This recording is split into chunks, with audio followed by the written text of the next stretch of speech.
It's Flophouse, bitch. Yo, what's up? I'm with Flophouse Atlanta. I'm your host, Cy the Succubus, and this is TyeDye, music producer, fashion designer, and digital artist. Where can these people follow you at? At ZTyeDye on Instagram. Swag. So why did you choose the name TyeDye? What does that mean for you? So I chose the name TyeDye because I actually tie-dye clothes. I tie-dye anywhere from denim to cotton to leather to linen to polyester to velvet, any kind of fabric you think. I hand tie-dye it myself, and these methods were passed down to me from my grandfather when I was about 18, 19. And this is just when I was getting into the really finding my passion for fashion, as funny as it sounds. And from there, he gave me a few of his methods, the dyes that he uses, the heating process, the cooling process, what good are some good fabrics to use, what kind of leather I need to use. And so ever since then, I was really into making clothes. And when I started making beats, it was like, damn, what should my producer name be? And I had no idea. I was shuffling through names because I used to rap when I was a kid, when I was like 16. And so I guess from there I was trying to like come up with a name, and then I just was like, you know what, TyeDye, it fits, it's simple, and it's got a ring to it. That's swag. I mean, you mentioned that you had family that were like hippies, so like you sort of like deprived that name from that type shit. Exactly. I love that. So like, what would you say that your aesthetic is? Aesthetic, I don't know. I would say I feel like all types of vibes, but as far as aesthetic goes, I'm a real positive person, and I believe in bringing good energy into the world. So I would say my aesthetic is usually somewhere around positivity. Like, I like wearing a lot of colors, but you know, sometimes I wear black and white just because that's just how I'm feeling. So I guess the aesthetic can change every day. I love that because I'm definitely the same. Like, I love to change my aesthetic, like, based on how I'm feeling. Like, one day I can be, like, goth. One day I can be punk. One day I'm emo. One day I'm, like, Y2K. So, like, I feel like sort of thing. But, like, when I looked through your Instagram, it was definitely, like, an acid trip. So, like, do you derive any of your inspiration from, like, maybe an acid trip or maybe just, like, the aesthetic of, like, the hippie vision? Like, what are we going with that? Yeah, I don't know. I would just say I'm me. Personally, I haven't done any acid in my life, but I have been around a lot of colors. My grandma and my grandfather, they were both from around New York and Woodstock, and they grew up being hippies and kind of lived the life of hippies. So seeing all their colorful paintings, their colorful works of art, and same thing through my mother as well, like that just kind of grew on me. And also the place that I live in, I live around a lot of nature, so I derive a lot of that inspiration from that. I love that. Like, I was definitely feeling that. I mean, you don't do acid, but I do acid. And then when I had saw like your page, I was like, oh my God, this is like a acid trip. And there was like some stuff that reminded me of like a good trip and some things that reminded me of like a bad trip. And it was just like very like telling of like that type of stuff. So it's very interesting that you say you don't do acid. But, like, could you talk about a little bit of your brand, about Zubin? Like, what's your inspiration for that? Of course, yeah. So my grandfather's name is Zubin, so that's what I named the brand after. And from where I derived that from was my grandfather actually invented the concept of tie-dyeing leather. And so this concept was then passed down to me probably when I was about 18, and so because I've been making clothes for about 3 years now.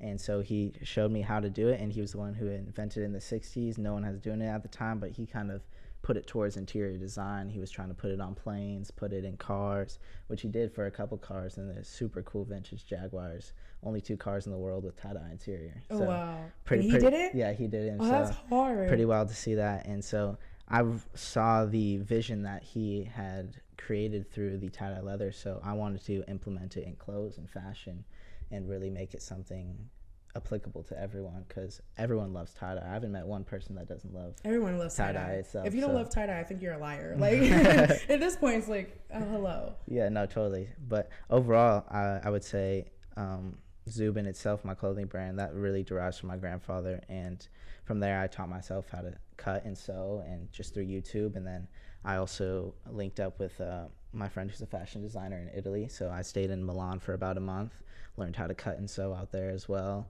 made some beautiful pieces for music videos, which I had then dressed people for. I saw a music video wise. What was that? 10kdunkin? Yes. Oh my goodness. I was like, wow. Like, you worked with 10kdunkin, and it wasn't just like the clothes, it was also you were a producer. So how was it like working with him? He's cool. I love that guy. Were y'all like friends before? Like, you just like DM'd him or he DM'd you? Like, what are we talking about? So how we linked up was actually funny through my friend Cash, the music producer. Me and him had linked up, and I'd made him some pants. I also gave him like a free T-shirt from one of my first graphic T-shirt collections. And following that, I had met up with him in LA. I think he was just visiting at the time. And I had a pair of pants that I made for 10K because we had talked on Instagram, but then he wasn't answering, I think busy or whatever the case was. And so then I gave those pants to Cash to give to him because he was going to shoot that video for iDress. So I don't know if you've seen that 5 Racks for the Fit video. Yes. But the pants that 10K is wearing, I made those. Those are the first pants that I no made for way, 10K. for Yeah, sure. Yeah. Those just was so hard. I was like, damn, where you get them pants from? I want them unisex. Yeah. I made them. Those are super cool. Yeah. What I had done with those is I had cut out 2 hands with tie-dye leather and put them on the front pocket. So I had the 10, and then I drew the K, or I painted the K on the pants following that. But that's how I linked with 10K. And then after that, he had messaged me on Instagram being like, dude, we got to get like a few music videos together. So following that, I had linked up with him in LA, drove down there, and I was at his crib showing him a bunch of clothes, all the fabric that I have put together. And following that, he just was like, hey, come back the next day and let's put these music videos together. And so what I did was I made one fit for I don't know if you saw the, what was it, Deep Up in the Water video? Yeah, that was with the black. Yeah, the black that and was white hard. one. Yeah, so I made that full fit. That was a part of my first ever Zubin collection, like full collection, where I had like 6 outfits, all handmade, cut and sew from scratch by me. And after that, what we had done is we did the, I don't know if you saw, which it was, the HunnidZ video. That was hard, yeah. So I made that fit too, but we actually, me and Cash made the beat at his crib after the Deep Up in the Water video shoot, and we were like, he was like, damn, I gotta shoot a video for this. And I was like, I'm gonna make the outfit then. And so that's how we ended up linking up and making that happen. Well, yeah, but you didn't just do clothes, you also like produced with him. So how was it like as far as like, you know, collaborating with him? Yeah, I mean, he's a very particular artist, whereas he is here to make a hit. Like I see his mindset and the way when I'm talking to him and his vision on everything. He's like, yeah, I'm in it to win it, kind of thing. So when I was there making music with him, it's like I was gaining that inspiration from him and that energy. So I was like, that's exactly what I'm here for too.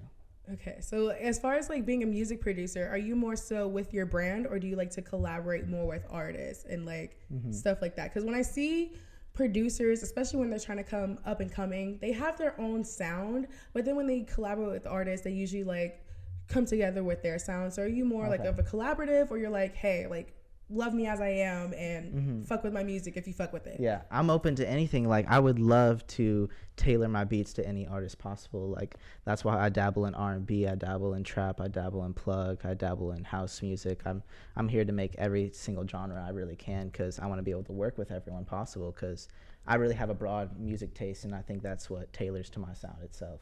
That's good. So when it comes to like music producing, like who is your inspiration? I can't choose one inspiration. Give me a couple. I love a good genres. I love all types of genres. So I would say I listened to a lot of Dr. Dre growing up. So I was my father put me on a lot of old school hip hop, a lot of Tupac. I grew up listening to a lot of Drake and Eminem, but my mom also played a ton of Jimi Hendrix, so a lot of old rock and a lot of reggae, a lot of Bob Marley, Revolution. Let me think. And then really just anything that's just got soul. I love soul. So like that really nice, like you'll hear in some of my plug beats, I got like that jazz feel and that R&B feel in it. And that's just because I listened to that music so much growing up. Love that.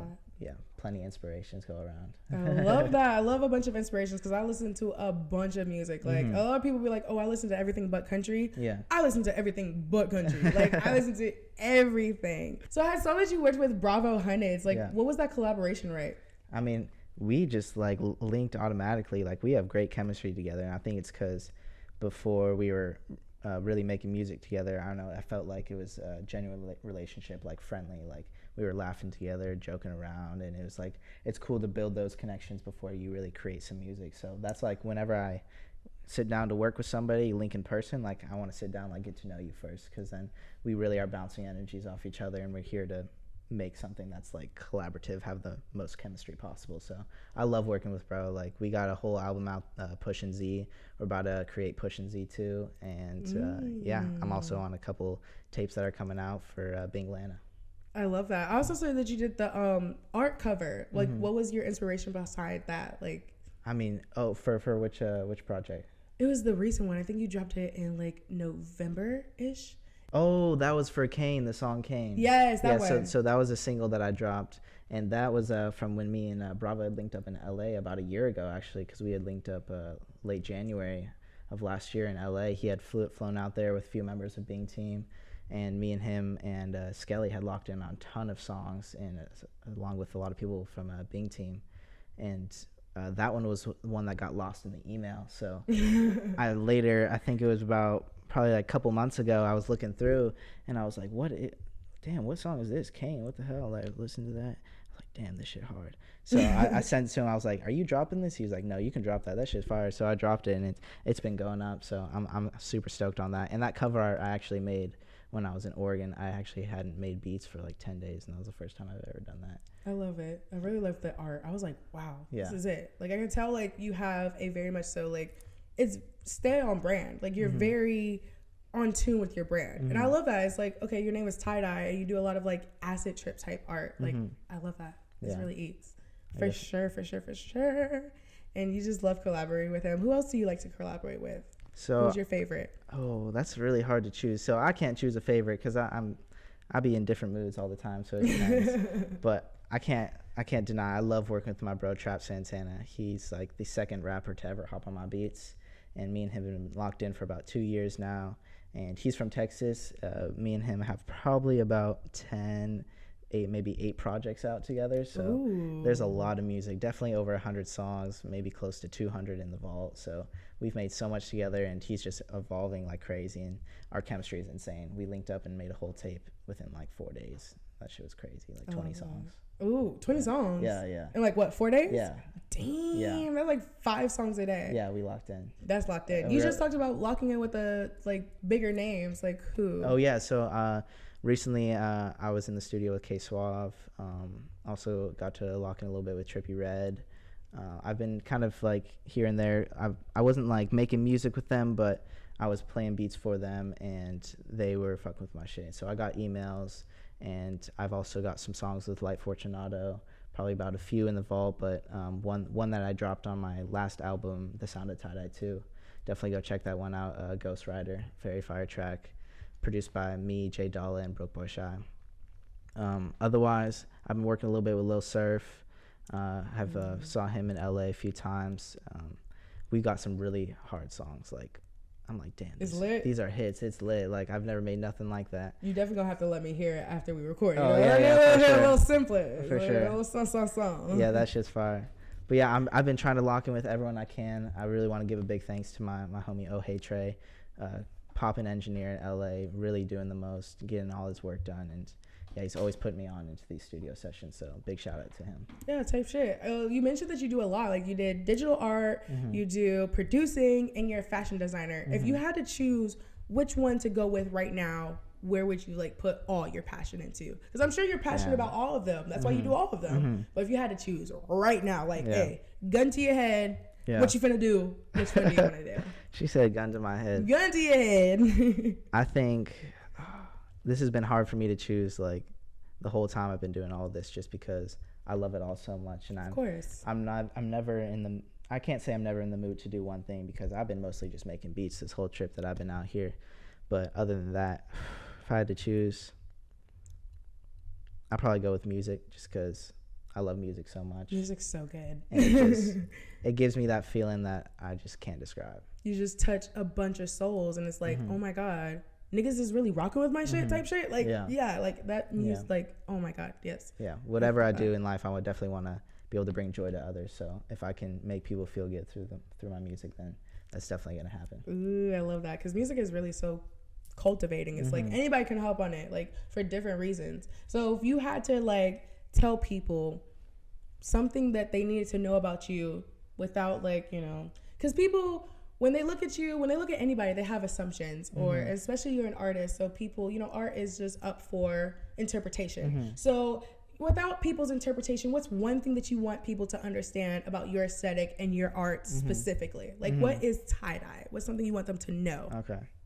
I would say I want you to all know that I'm here to bring nothing but love. Like, I'm not even lying. I love, peace, and vibes. Exactly. Type shit. That's what I'm saying. The hippie shit that you were raised on. For type sure. shit. For yeah. sure. Exactly. I gotta preach it just because that's what makes me feel good, and I want everyone around me to be able to feel good and know that they can be themselves, because I don't want anyone having that negative energy, because I felt negative before, and no one likes feeling negative. No one does. So, yeah.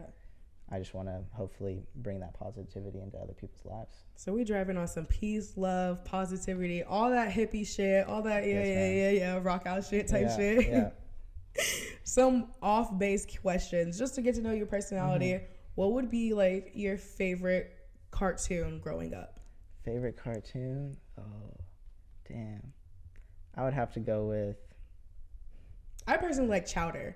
Chowder. It was about food. It was a whole show about food. That kid's so Chowder. goofy. And like the graphics, how they used to move throughout like everywhere, and like their shirts would still like move with them.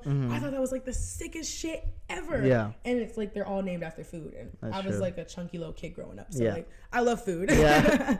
The topic and the animation goes crazy in that. Type shit, yeah. But if I would have to choose my favorite, I would probably have to go with SpongeBob, just because I've seen so much of it, and I got siblings who I can just laugh with it about, and I remember like 70% of the episodes. I was gonna say 70% because I definitely gave you a quote, and you were like, "I never heard that one." Yeah, I know. Because I love SpongeBob. The quote too. you told me was from the other 30%. Right. I mean, also a different one, of course, because like you can't have cartoons if you don't have cereal, because that Saturday morning, waking up, catching up on your cartoons. Nah, facts. What type of cereal you eating while you watching SpongeBob? Shit, while I'm watching SpongeBob, I'm probably eating some Lucky Charms, some Frosted Flakes, or I'm eating some Fruity Pebbles.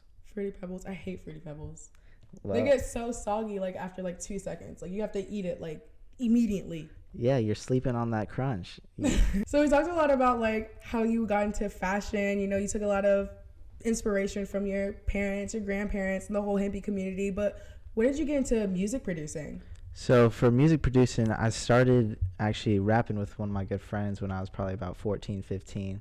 This is more on some fun shit. We'd find beats on YouTube, but he was making beats at the time, more just for fun as well.